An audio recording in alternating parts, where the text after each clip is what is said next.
क्या इतिहास बदलने वाला है? 18 सितंबर 1939 को एक चर्चा के दौरान इंडिया दैट इज भारत पर सदस्यों के साथ तीव्र बहस हुई और इसे दोबारा बदलने की मांग की गई। 18 सितंबर 2023 को संसद एक विशेष सत्र के लिए बुलाई जा रही है। देश का नाम इंडिया से बदलकर भारत करने की आधिकारिक अटकलें हैं। भले ही संविधान के अनुच्छेद 1 में 2 नामों का परस्पर उपयोग किया गया है। India that is Bharat shall be a union of states.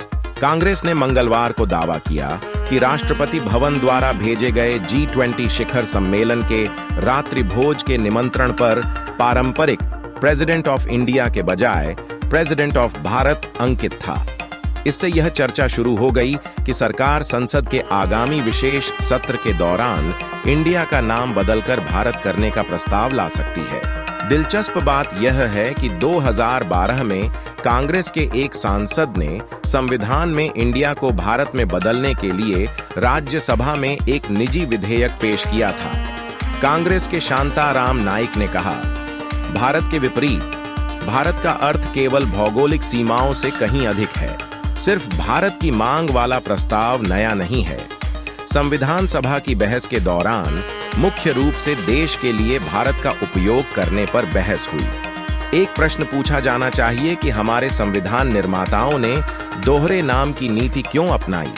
हम अपने देश को अंग्रेजी में इंडिया और अन्य भारतीय भाषाओं में भारत कहते हैं। द्रविड़ भाषाओं में भी यह तमिल में भारत, मलयालम में भारतम और तेलुगु में भारत देशम है।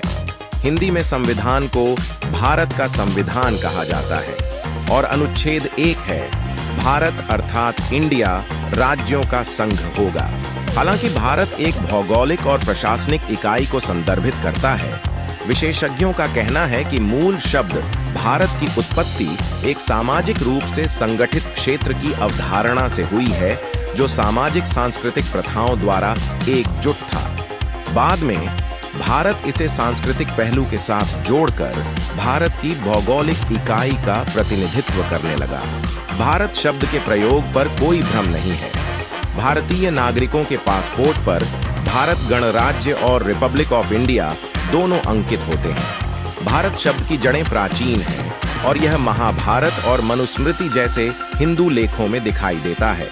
यह सम्राट भरत से संबंधित है, जिसका जिक्र जवाहरलाल नेहरू कर रहे थे और जिनके बारे में माना जाता है कि उन्होंने एक विस्तृत क्षेत्र पर शासन किया था जो आधुनिक भारत से मेल खाता है। भारत का उपयोग करने की वकालत करने वालों का मानना है कि यह क्षेत्र की समृद्ध सांस्कृतिक और ऐतिहासिक विरासत का प्रतीक है।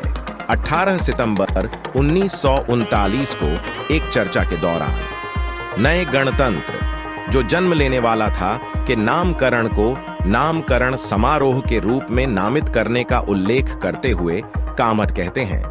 यदि नामकरण समारोह की कोई आवश्यकता नहीं होती तो हम इंडिया को जारी रख सकते थे, लेकिन अगर हम इस बिंदु को स्वीकार करते हैं कि एक होना ही चाहिए इस देश का नया नाम है, तो बेशक सवाल उठता है कि क्या नाम दिया जाए। अपने पेपर में क्लेमेंटिन ओझा ने सेवानिवृत्त IAS अधिकारी और पत्रकार वी सुंदरम का भी उल्लेख करते हुए कहा।